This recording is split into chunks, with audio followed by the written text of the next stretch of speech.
Have you ever walked away from a conversation, a meeting, or even just a simple chat, and had that sinking feeling, wondering, why on earth did I agree to that? You're not alone, and it doesn't mean you're weak or easily fooled.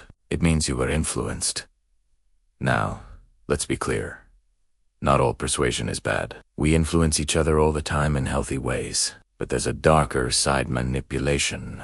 This is when someone uses psychological tricks to push you into decisions that serve them, not you, often without you even realizing what's happening. Today, we're going to pull back the curtain on these manipulators. We'll expose their most common tactics and give you the exact actionable steps you can take to reclaim your power and stop them in their tracks. So, what's the first trick in their playbook? It's called frame control. Think of a picture frame. It decides what you see and, just as importantly, what you don't.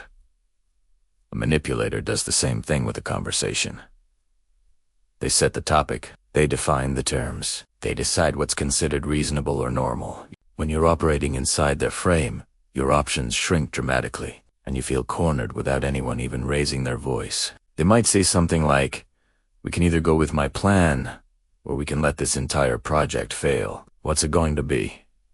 See what they did? They framed it as only two options, one of which is catastrophic. So, how do you defend against this? It's surprisingly simple. Just pause. That moment of silence is your biggest weapon. It breaks their momentum.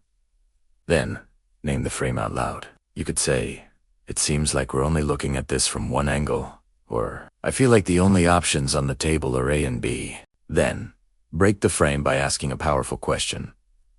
Are we missing another way to look at this? Or what if we considered a third option? Be doing tease.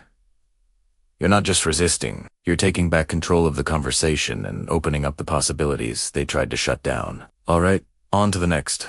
More insidious tactic. They make you doubt yourself. This is the core of gaslighting. A manipulator will subtly twist facts, conveniently misremember events, or tell you that you're being too sensitive or overreacting. They'll say, "That's not how it happened at all. You're remembering it wrong," or "You're the only one who has a problem with this." The goal is to erode your confidence in your own perception and memory. When you start to doubt your own sanity, who do you turn to for clarity? Them. And just like that, they've positioned themselves as the source of truth, giving them immense power over you. The defense here is about creating your own unshakable source of truth. Write things down. After an important or unsettling conversation, take a few minutes to jot down what was said, what was agreed upon, and how you felt.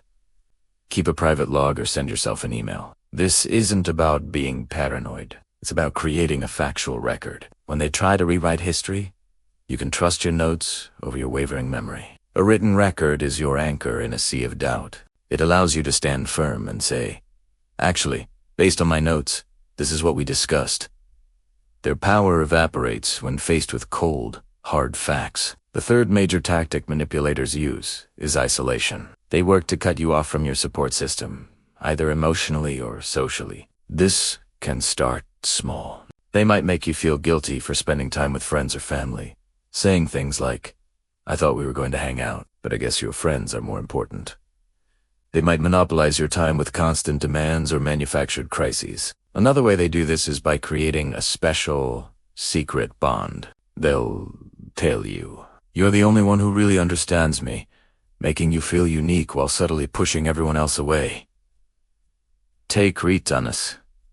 Against the world mentality, when you're isolated, you lose perspective. You have a no one to reality check their behavior with, and you become more dependent on them for your sense of self-worth and social connection. The defense against isolation is connection. Make it a priority to check in with your trusted friends, family, or a therapist. Talk to them about what's going on. Just verbalizing your experience to a neutral third party can be incredibly clarifying. Be wary of anyone who seems to resent your other relationships.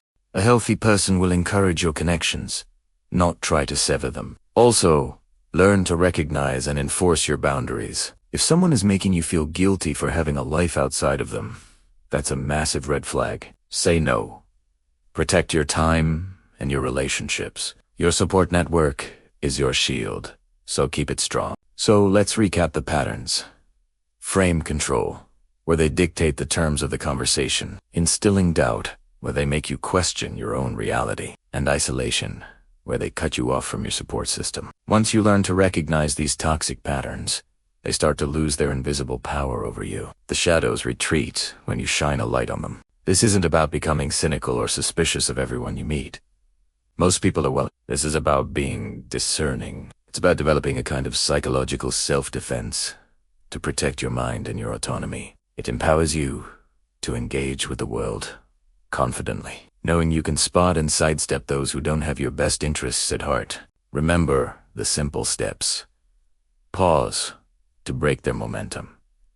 Name the tactic to expose it. Record the facts to fight gaslighting.